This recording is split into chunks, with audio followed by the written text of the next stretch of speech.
할렐루야. 하나님의 은혜, 하나님의 말씀에 귀 기울이는 여러분 모두에게 임하기를 주의 이름으로 축복합니다.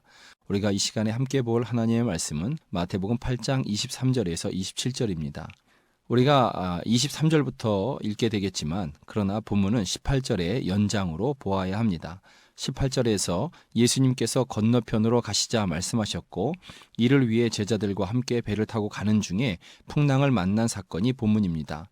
그런데 본문은 18절과 23절 사이에 한 서기관과 또 다른 제자의 이야기를 기록하고 있습니다. 전하고자 하는 분명한 의도가 있음을 알 수 있는 문맥의 구조인 것입니다.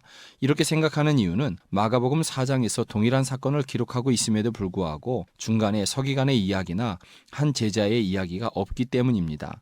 마가복음 4장은 하나님의 나라에 대한 비유의 말씀들로 가득합니다. 그리고 나서 풍랑을 잠잠케 하신 사건이 기록되어 있습니다. 하나님의 나라에 대한 비밀을 비유로 말씀하실 때 제자들 중에 의문을 품는 사람이 있을 수 있습니다.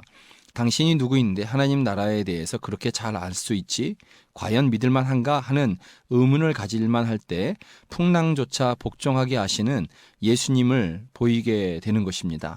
그래서 곧 예수님이 하나님이심을 예수님의 말씀이 믿을만 하다라는 것을 보여주고 있는 것입니다. 그러나 본문은 두 사람에 대한 이야기가 풍랑 사건 가운데 떡하니 버티고 있습니다. 하나님께서 우리에게 전하시고자 하는 메시지가 있다라는 것입니다. 19절에서 한 서기관이 예수님을 따르겠다고 하였을 때에 예수님은 여우도 굴이 있고 공중의 새도 거처가 있으되 인자는 머리 둘 곳이 없다 하셨습니다. 이를 통해 예수님은 서기관의 예수를 따르겠다라는 말에 대하여 거절한 것이 아니고 예수님을 따르는 길이 이처럼 고될 수 있음을 말씀하시면서 정확하게 알고 따르라 라고 말씀하셨다라는 것을 알 수 있는 것입니다. 그리고 21절에 한 제자가 내 아버지를 장사하고 따르겠다고 했을 때 예수님은 죽은 자들이 그들의 죽은 자들을 장사하게 하고 너는 나를 따르라는 말씀을 하셨습니다. 이 제자의 아버지는 아직 죽지 않았습니다. 지금 당장 장례가 나서 지금은 못 가겠습니다 하는 말씀이 아닙니다. 언젠가 아버지가 돌아가시고 나면 그때 주님을 따르겠습니다 하는 그러한 말인 것입니다.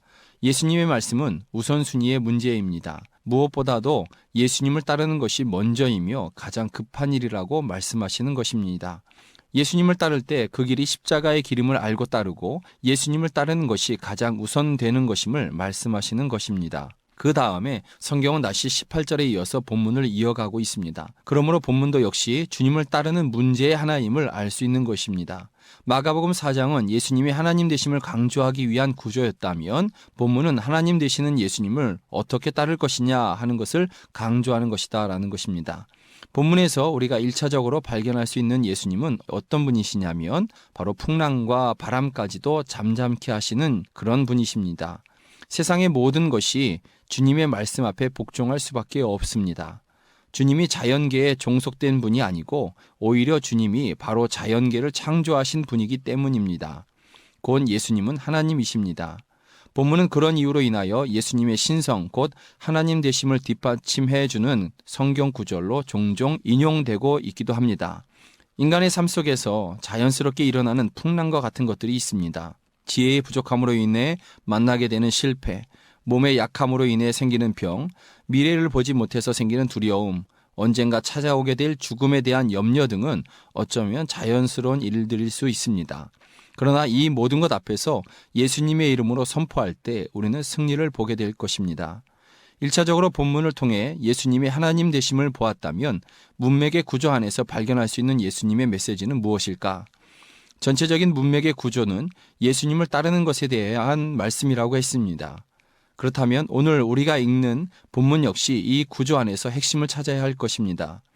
예수님은 예수님 자신을 따르는 제자들에게 있어야 할 것은 오직 믿음임을 말씀하고 있습니다.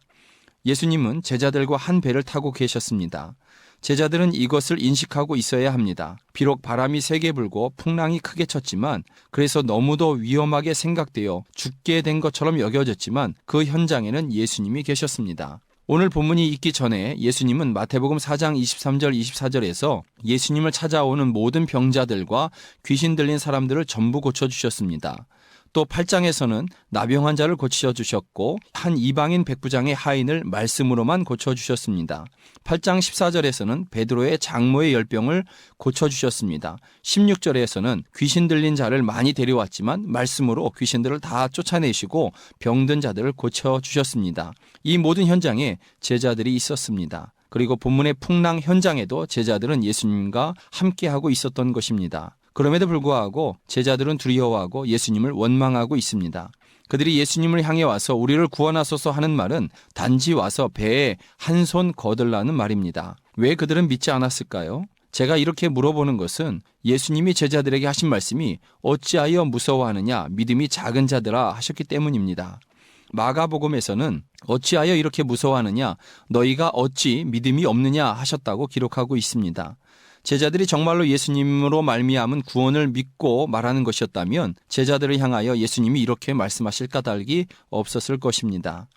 제자들이 예수님을 믿지 않았다면 그렇다면 그 많은 병자들을 고치시고 귀신 들린 자들에게서 귀신들을 내어 쫓으시는 것을 곁에서 보았음에도 불구하고 그들이 왜 믿지 않았을까요? 그동안 예수님이 고치시는 것은 다른 사람들 곧 남의 일이었던 것입니다. 또 다른 이유라면 아마도 제자들은 병을 고치는 것, 귀신을 내어 쫓는 것 등의 일과 풍랑을 만나 배가 크게 요동치는 것은 다른 일, 다른 어려움이라고 생각하였던 것이 아닐까요?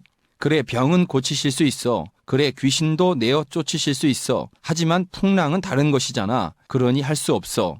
아니면 내 일이 되다 보니 너무 급해서 그만 예수님을 의지하지 못하는 것일 수도 있습니다. 남의 고난에 대해서는 주님을 의지해 기도해 줄게 하는 훈수도 둘 수 있지만 그러나 정작 나의 고난이 시작되었을 때는 원망하는 분들이 종종 있지 않습니까? 그러니 그들의 문제는 풍랑의 크기의 문제가 아니었던 것입니다. 그들의 문제는 작은 믿음 없음의 문제인 것입니다. 그들에게 예수님에 대한 분명한 믿음이 있었다면 풍랑은 있었겠지만 두려워하지 않았을 것입니다. 예수님이 나의 주님이라는 분명한 믿음이 있었다면 무서워하지 않았을 것입니다. 오히려 그 순간 함께 하시는 주님을 찾았을 것입니다. 그 풍랑이 주님과 함께 하심의 증거가 될 수 있었을 것입니다. 우리는 언제고 풍랑을 만날 수 있습니다. 언제고 바람이 크게 불 수도 있습니다. 인생의 배가 뒤집힐 것만 같은 그러한 시련이 있을 수도 있습니다. 그러나 이런 시련의 크기가 문제가 아닙니다. 믿음의 크기가 문제인 것입니다. 우리가 믿는 주님은 우리가 만날 수 있는 모든 시련보다 크십니다. 모든 바람보다 강하신 요새이십니다. 예수님은 십자가를 지시고 죽으셨다가 말씀하신 대로 죽음조차 이기시고 부활하신 우리의 주님이십니다. 그래서 로마서 8장은 이렇게 말씀하고 있지 않습니까? 내가 확신하노니 사망이나 생명이나 천사들이나 권세자들이나 현재일이나 장래일이나 능력이나 높음이나 깊음이나 다른 어떤 피조물이라도 우리를 우리 주 그리스도 예수 안에 있는 하나님의 사랑에서 끊을 수 없으리라. 그러니 여러분 믿음을 가지십시오. 큰 믿음을 달라고 기도하십시오. 약속의 말씀을 붙잡으십시오. 이를 위해 주님이 여러분의 삶의 현장에 항상 임하여 달라고 요청하십시오. 임하신 주님, 함께 하시는 주님으로 인해 여러분은 반드시 풍랑을 넘어가게 되는 것입니다. 다시 말씀드립니다. 믿음이 이깁니다.